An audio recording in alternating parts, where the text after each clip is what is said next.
more than anything, we need to learn to say no to ourselves. We need to learn to say no to ourselves to keep us from giving into our impulses all the time. Because a lot of times our impulses are our short-term thinking. We want some type of gratification. We want some type of immediate feedback, some positive feeling, some dopamine hit in our brain to where we are going to feel good in the short term. But that feeling good in the short term, if you'll notice, typically turns into feeling pretty cruddy in the long term. So let's just use the Amazon example, right? If you're somebody who likes to go on Amazon binges and you have lists a mile long and you go through and you're just like add to cart, add to cart, add to cart, add to cart, add to cart, checkout, right? And a lot of people do that, right? I'm going to, just tell my wife real quick. She doesn't go and buy a lot of things on Amazon, but boy, are her lists a mile long. And if she wanted to go on a rampage, look out, because she could go on a rampage. But that is beside the point. That was just me taking a little jab. But if you are that type of person who will put a lot of things in your cart and just go on binges of buying things on Amazon, then what you are doing, right, is you're trying to, if you ever heard of retail therapy, right, that's the modern day version of retail therapy. You're going on Amazon and you're just easily purchasing these things and they'll all get sent to your house. And, typically very quickly, if you're an Amazon Prime member, even faster, right, they're going to get to your house within a couple days maybe, and you'll have all of these things. And you'll own them, right? Because you purchased all of these things online and you did so with the utmost impulse, right? Because it made you feel good. It felt good to put things in that shopping cart. It felt good to click checkout. But what's not going to feel good is that credit card bill, right? What's not going to feel good is when you do this 3, 4, 5, 6 times over the course of a month or two, and your budget is hundreds of dollars off.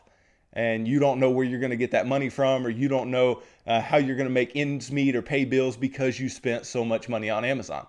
Because you were in the habit of just saying yes, yes, yes, yes. Add to cart, add to cart, add to cart was a yes, right? We have to learn to say no. And we have to learn to say no in all different parts of our financial lives, not just buying stuff on Amazon. There's nothing wrong with buying stuff on Amazon. I like Amazon. I use Amazon. It's, a great service. I cannot deny their ability to do things better than everybody else as far as, purchasing just about anything that you need and bringing it to you. But the problem is that if you were to sit around and just say yes to it all the time and just continuously buy things, then there is going to be a price to pay. And in all of this, in every part of life, if you really, really think about it, you either pay a price today, right? Or you can pay a price later. And most people want to pay a price later. They're like, why would I want to pay a price today? The problem is that if you don't pay a price today and you end up paying a price later, well, that price you pay later is going to be compounded. It's going to be worse than the price you would have had to pay today, right?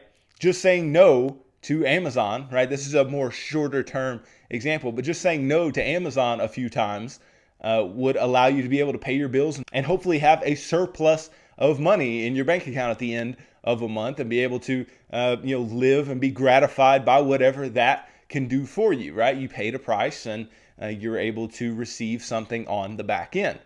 Well, if you just do buy all those things on Amazon, then you have to pay the price later. Well, that price is much, much worse, right? That price is worse than, because you could have just said no, but that price is now you've got credit card bills. Now you're paying interest on a credit card, or now you're having to borrow money from somebody just to pay your bills, or those prices are much, much worse than the prices you could have paid in the short term, the prices you could have paid today in order to have things better off later on.